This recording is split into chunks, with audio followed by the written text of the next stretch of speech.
안녕하십니까. 신인기능 군사TV 디펜스 브리핑입니다. 자, 오늘도 아주 중요한 군사 무기 관련 소식 전해드리겠습니다.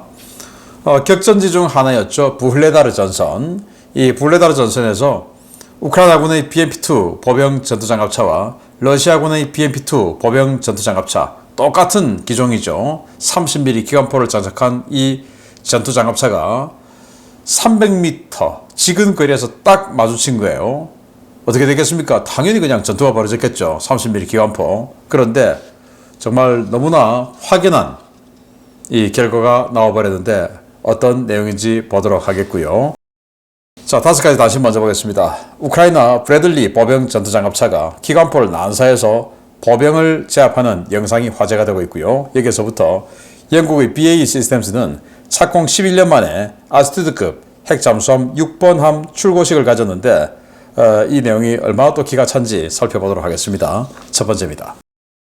격전지 도네츠크주 포크롭스크 전선에서 싸우고 있는 우크라이나군 제47기계화 여단이 오랜만에 화끈한 영상을 공개했습니다. 수목선 일대에서 공격해 들어오는 러시아군 보병대를 25mm 기관포로 제압하는 장면인데 러시아군 보병들 대전차 무기가 정말 바닥난 모양입니다.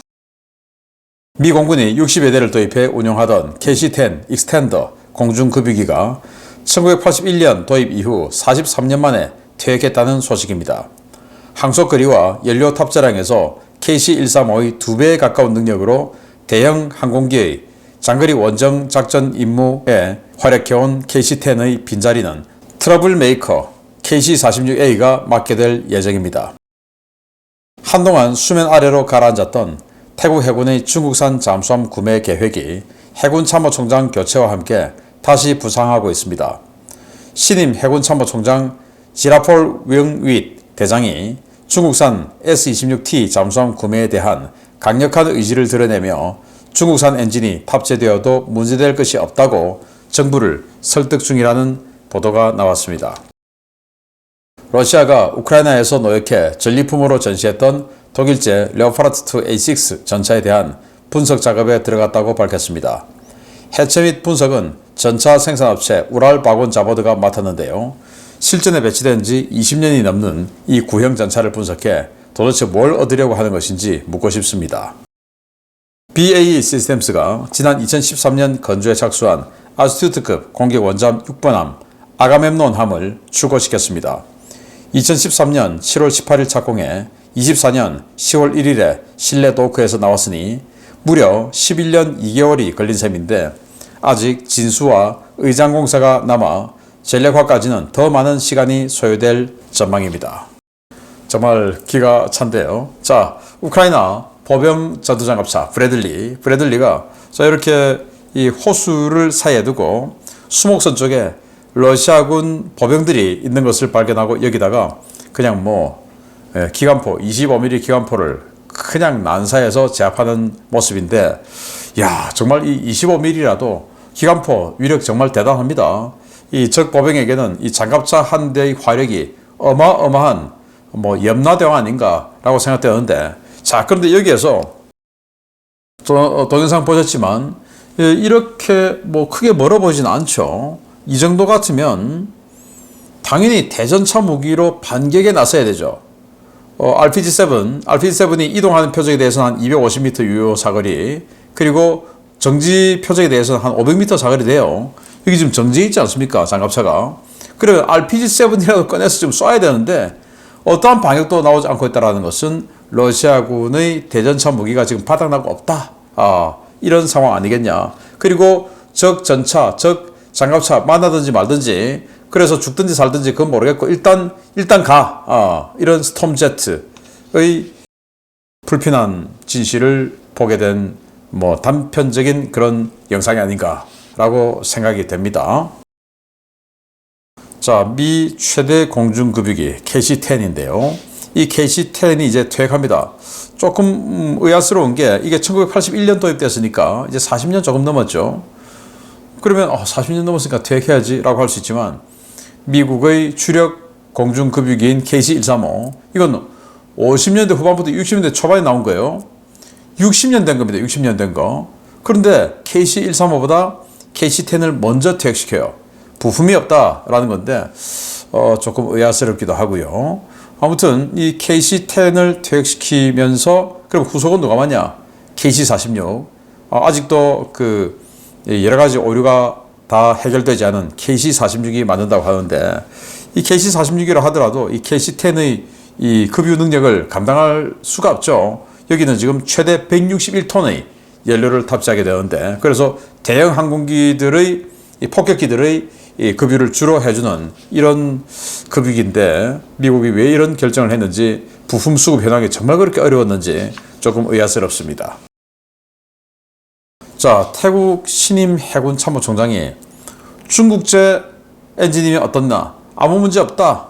문제될 거 없다. 이렇게 이야기했어요. 지금 태국은 민간 출신 국방장관이 임명된 이후로 중국제 무기를 지금 좀 디커플링하는 이런 추세를 볼 수 있습니다.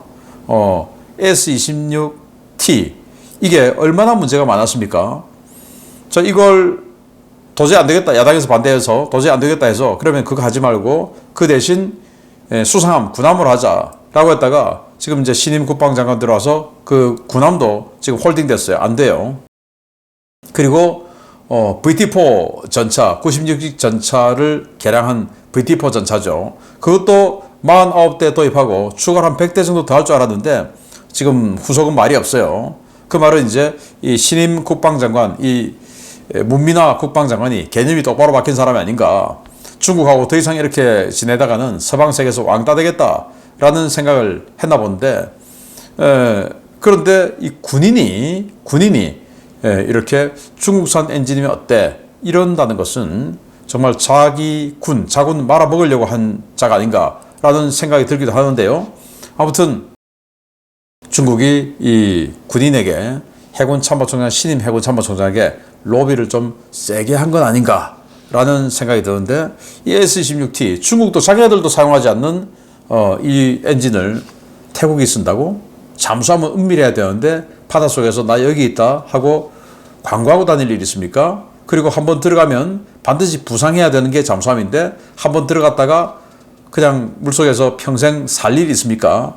큰일 납니다. 자, 독일 레오파르트 전차를 러시아 우랄바곤자보드 공장에서 이렇게 작업하고 있는 모습인데 완전 새 거예요. 자, 동영상 보시면 이렇게 가지고 와서 크레인으로 내려서 우랄바곤자보드에서 이제 분석을 한다는 건데, 이 레오파르트 A6 같은 경우는 2000년대 초반에 전력화된 모델이죠. 한 20년 된 겁니다. 20년 됐으면 기술은 그보다 더 오래됐겠죠. 물론 여기에 추가 증가 장갑이라든지 또 복합 장갑이라든지 이런 것들이 러시아 거보다는 훨씬 더 좋겠죠. 이제 이런 것들 한번 뜯어보겠다 그 말인 것 같은데, 그래도 뭐 최신 전차 가지고 와서 하면 몰라도 A6 이 정도 가지고 뭐 큰 데미지는 서방 세계는 없겠다. 왜? 지금 생산되는 모델은 아니죠. 단종 모델이니까 뭐 그런 생각이 듭니다. 뭐 그럼에도 불구하고 러시아제 전차 뭐 T-72, T-90 이런 것보다는 장갑제나 또 이 추가 증가 장갑제나 이런 것들이 훨씬 더 나아 보일 수 있기 때문에 그런 재질을 이거 이렇게 했구나 라는 거를 알게 된다는 것은 좀 찝찝하기도 합니다. 이거 정말 기가 차죠. BAE 시스템즈가 아스티드급 잠수함 6번함 출고식을 가졌는데 이 배가 2013년 7월 18일 착공했어요. 그리고는 24년 10월 1일 날 출고했어요. 출고했다는 것은 이제 뭐 우리 승용차 출고하듯이 출고했으니까 바로 타고 가고 이거 아니고 저 실내 도크에서 나왔다 이겁니다. 나와서 아직 진수식도 안 했고 의장공사도 안 했어요. 내부에 지금 뭐 없어요. 뭐 마스터도 없고 없어요. 지금부터 해야 됩니다. 의장공사. 우리 한국 같으면 의장공사한테 한 1년 걸려요. 그런데 지금 겨우 이거 만드는데 엔진 갖다 붙이고 한 이 정도 만드는데 11년 2개월 걸린 영국의 이 능력을 보면 의장공사 하는데도 최소 2, 3년 이상 걸릴 거고, 그리고 그걸 또 전력화 시험평가하고 하는데 5, 6년 걸리겠죠. 다 합해서. 그래서 11년 2개월 만에 그냥 공장에서 나오고, 왜 나왔냐? 7번 하면 들어가야 되니까. 그래서 나왔고, 앞으로도 또 한 5, 6년 더 전력화 작업, 의장공사 작업 거쳐야 되고, 그러면 핵 잠수함 하나 짓는데 15년, 16년, 17년 걸린다. 이게 바로 영국병의 끝판왕이 아닌가라고 생각이 되는데, 정말 방산업체 노조가 이렇게 파업을 하고 해서는 안 되는 거죠. 네, 지금 국회 아니고 전 국회 김종대 의원이라고 있었어요. 진보당이죠. 그 진보당 의원이었는데 창원에 가서 방산업체도, 창원에 방산업체 많으니까 방산업체도 파업할 수 있어야 된다라고 주장을 했던, 뭐 자기 스스로 군사 전문가다, 뭐 스스로는 아니고 뭐 군사 전문가 맞아요. 근데 군사 전문가라는 사람이 그따위 소리를 해서 됩니까? 정말 기가 찬 사람이 있었는데 국회의원 한 번만 하고 말하기에 정말 다행이다라는 생각이 듭니다. 전쟁 났는데 파업하면 안 되죠. 또 전쟁 날 것 같아서 지금 막 돌려야 되는데 파업하면 안 되죠. 방산업체 파업하면 안 됩니다. 자, 중요 소식 보겠습니다. 러시아가 우크라이나군의 FPV 드론 공격으로부터 기갑 차량을 보호하기 위해 광범위하게 도입 중인 일명 코프 케이지 때문에 일반 전투에서 애를 먹고 있다는 소식입니다. 부울레다르 전선에서 양측의 BMP-2 장갑차가 붙었는데 코프 케이지로 도배한 러시아 장갑차가 완패했습니다. 러시아가 드론 방어용으로 광범위하게 사용 중인 코프 케이지가 기갑 차량 승무원의 시야를 가려 기갑 차량이나 보병을 상대로 한 전투에서는 오히려 전투력을 깎아먹는 요소가 되고 있다고 우크라이나 오신트 소식통들이 10월 2일 리포트했습니다. 소식통들은 부울레다르 전선에서 싸우고 있는 우크라이나군 제72 기계화 여단의 드론 중대가 제공한 영상을 공개하며 코프 케이지로 도배한 러시아군 BMP-2 장갑차와 아무것도 달지 않은 우크라이나군 BMP-2 장갑차 간의 근거리 전투가 있었다고 전했습니다. 영상 속 러시아 장갑차는 수목선 옆 도로를 따라 기동하던 중에 전방에 있던 우크라이나군 BMP-2 장갑차에게 선제 공격을 당했는데요. 양측의 거리는 300m가 채 되지 않았고 시야를 가리는 장애물도 없었지만 러시아 장갑차는 우크라이나 장갑차를 발견하지 못했습니다. 우크라이나 장갑차 승무원들은 러시아 장갑차가 자신들을 발견하지 못했다는 사실을 확인하고 포탑 대신 차체 측면에 집중 사격을 퍼부었는데요. 러시아 승무원들은 차체가 피격되자 곧바로 차량을 버리고 탈출해 도주했다가 사살되거나 붙잡혔습니다. 우크라이나군이 러시아 BMP-2 장갑차를 노획해 확인한 결과 이 차량은 포탑 상부 전체를 코프 케이지와 위장망으로 덮어놓았고 차체 곳곳에도 추가 철판을 덧댄 상태였는데요. 이 때문에 조종수는 물론 포탑 위에 있던 차장도 전방에 있던 우크라이나군 장갑차를 발견하지 못했습니다.